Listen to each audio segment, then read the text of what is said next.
In this video, I am going to discuss another problem over a PDA. Question ये है कि construct a PDA that accepts L equals to WCWR. What is W? W belongs to AB. W is a word or a string over AB. तो इस problem को solve कैसे करेंगे हम? Late W is कोई भी स्ट्रिंग ले ले, लेट्स ए बी. तो डब्ल्यू आर क्या होगा? इसका reverse. W R is B A. तो हमें डब्ल्यू सी डब्ल्यू आर बनाना है, यानी हमारी लैंग्वेज के अगर हम एक स्ट्रिंग लें तो ए बी, बीच में सी आर है और फिर इसका रिवर्स यानी बी ए. तो एक ऐसा पीडीए बनाना है जो इसको एक्सेप्ट करता हो. तो लॉजिक यहां पे क्या है कि एक स्टैक लेंगे और अभी तक हम कर रहे थे कि मान लो एक सिंबल मिला उसे पुश किया, दूसरा मिला तो पहले वाले को पॉप किया. यहां पे क्या करना है कि सी के पहले जो कुछ भी मिल रहा है उन सबको हम स्टैक के अंदर पुश करते जाएंगे. ए मिलेगा तो ए भी पुश होगा, ए मिला ए पुश हुआ, बी मिला तो बी पुश हुआ, ये पुश करते जाएंगे हम. लेकिन जब पहला सी मिलेगा तब उस समय हम स्टेट को चेंज करेंगे और उसके बाद जो भी सिंबल्स मिलेंगे तो हम स्टैक से पॉप करेंगे. पॉप करते समय इस चीज का ध्यान रखना होगा कि जो सिंबल यहां पे मिल रहा है वही सिंबल स्टैक के टॉप पे भी मिलना चाहिए. तो हम डायरेक्ट अगर चाहें तो ट्रांजिशन फंक्शन लिख सकते हैं इसका. डेल इनिशियल स्टेट मान लिया क्यू नॉट है और पहला सिंबल हमें क्या मिला? ए मिला और स्टैक के टॉप पे क्या है? Z not. Q not a Z not. अगर जब तक सी नहीं मिल रहा है तब तक जो कुछ भी मिलेगा तो उसे पुश ही करना है. स्टेट भी सेम रहेगी, Q not a Z not. Now ये तो हमने मान लिया कि पहला सिंबल ए था. ये भी हो सकता था कि पहला सिंबल बी होता, तो अगर पहला सिंबल बी होता तो भी यहां पे जेड नॉट मिलता. तो उसके लिए भी मूव लिखना होगा, Q not be Z not, Q not be Z not. Right. Now अब यानी पहला सिंबल ए मिले या बी मिले उसको हमें पुश करना है और पुश इनफैक्ट तब तक करना है जब तक सी नहीं मिल जाता. तो और क्या क्या पॉसिबिलिटीज होंगी यहां पे? क्यू नॉट पे पहला सिंबल तो हमने पुश कर दिया, मान लो पहला सिंबल सपोज करो ए था तो ए को पुश किया हमने यहां पे. तो क्यू नॉट पे नेक्स्ट ए मिलेगा हमें और स्टैक के टॉप पे भी क्या है? ए है. तो इसे भी क्या करना है? पुश करना है, क्यू नॉट ए. लेकिन पॉसिबिलिटी ये भी हो सकती है कि यहां पे बी मिल रहा हो, स्टैक में ए पड़ा हो, क्योंकि पहला सिंबल बी भी हो सकता था. यानी यहां पे क्या क्या पॉसिबिलिटी हो सकती है? लेट्स सी कि हमें करंट सिंबल ए मिल रहा हो और स्टैक के टॉप पे ए हो. ये भी हो सकता है कि करंट सिंबल ए मिल रहा हो लेकिन स्टैक के टॉप पे बी हो. तो डेल क्यू नॉट ए और अगर स्टैक के टॉप पे बी है तो भी क्या करना है? पुश ही करना है, क्यू नॉट ए बी. अब इसी के और भी केसेस देख लें. ये भी हो सकता है कि हमें मिल रहा हो बी और स्टैक के टॉप पे पड़ा हो ए, तो उसे भी पुश करना है. या हमें मिल रहा हो बी और स्टैक के टॉप पे भी क्या पड़ा हो? बी पड़ा हो, तो क्यू नॉट और उसे पुश कर दिया.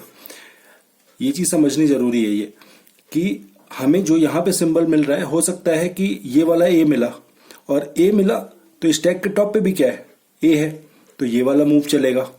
लेकिन ये भी हो सकता है कि इस वाले ए को भी अगर हमने पुश कर दिया तो अगला सिंबल क्या मिल रहा है? बी मिल रहा है. अगला बी मिल रहा है लेकिन स्टैक के टॉप पे क्या है? ए, तो ये वाला चलेगा. क्यू नॉट पे बी मिला, स्टैक के टॉप पे ए है, तो उसको भी क्या कर देंगे? पुश कर देंगे. तो उस बी को भी क्या कर दिया? पुश कर दिया. ऐसे ही डिपेंड करेगा इधर की स्ट्रिंग क्या है. हो सकता है बी बी बी होता तो बी पे बी मिलता, तो बी पे बी मिलता तो ये वाला काम होता, ये मूव चलता. अब पहला सी मिल रहा है, सी इनफैक्ट एक ही है, तो जो सी मिल रहा है उस सी पे क्या काम करना है? केवल स्टेट चेंज करनी है. क्यू नॉट हमें कौन सा सिंबल मिला? सी, और स्टैक के टॉप पे मान लो ए है. अगर क्योंकि यहां पे अगर लास्ट में ए होता तो ए मिलता है स्टैक के टॉप पे, तो यहां पे क्या हो जाएगा? क्यू नॉट और ए को ए ही रहने देंगे, केवल स्टेट चेंज करेंगे. यहां पे क्यू नॉट नहीं होगा, क्यू वन हो जाएगा. स्टेट चेंज करना है, क्यू नॉट पे सी मिलेगा तो स्टेट चेंज करेंगे, पुश या पॉप कोई नहीं करेंगे। एक सिंबल है, इसका मतलब पुश या पॉप कुछ भी नहीं कर रहे। अच्छा, लेकिन जब सी मिल रहा है तो स्टैक के टॉप पे हमें बी मिल रहा है, ए भी मिल सकता है बी भी मिल सकता है, तो दोनों मूव लिखने पड़ेंगे यहां पे, सी बी। केवल स्टेट चेंज करनी है Q1 पे बी। यानी कि अगर C मिल रहा है तो स्टैक के टॉप पे कौन सा सिंबल मिलेगा, जो इसके पहले रहा होगा, इसके पहले कोई जरूरी थोड़ी है बी हो, ए भी हो सकता है। तो C मिल रहा है तो स्टैक के टॉप पे ए भी हो सकता है, C मिल रहा है स्टैक के टॉप पे बी भी हो सकता है। तो जो भी मिल रहा है उसको एज इट इज हम छोड़ देंगे, केवल स्टेट चेंज करके Q0 से Q1 कर देंगे। अब क्या करना है, अब यहां पे आते हैं।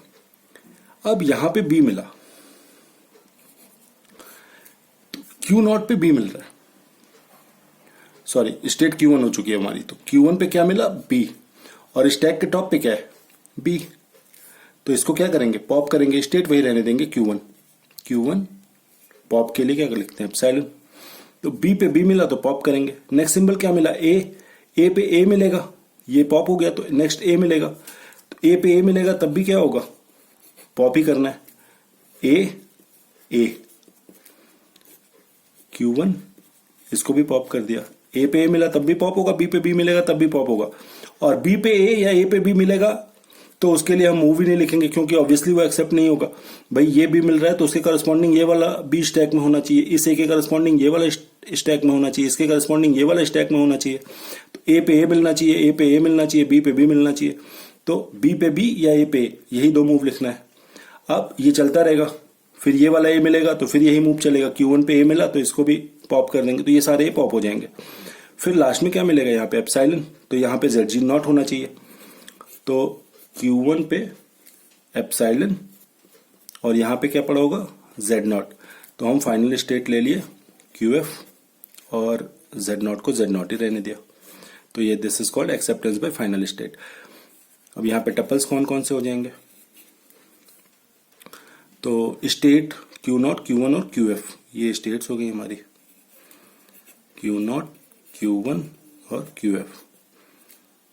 Q के बाद क्या आता है, सिग्मा आता है। तो सिग्मा में क्या क्या है, A B और C, A B और C। Q सिग्मा के बाद टाउ आता है। टाउ में स्टैक में कौन कौन से सिंबल जा रहे हैं, A भी जा रहा है, B भी जा रहा है, Z0 भी जा रहा है, C नहीं जा रहा था स्टैक में, राइट। तो Z0 आ रहा था, A आ रहा था और B आ रहा था स्टैक के अंदर। Q हो गया, सिग्मा हो गया, टाउ हो गया, इसके बाद डेल्टा, फिर Q0, फिर Z0 और फाइनल स्टेट जो हमारी है QF। तो ये इसका आंसर हो गया।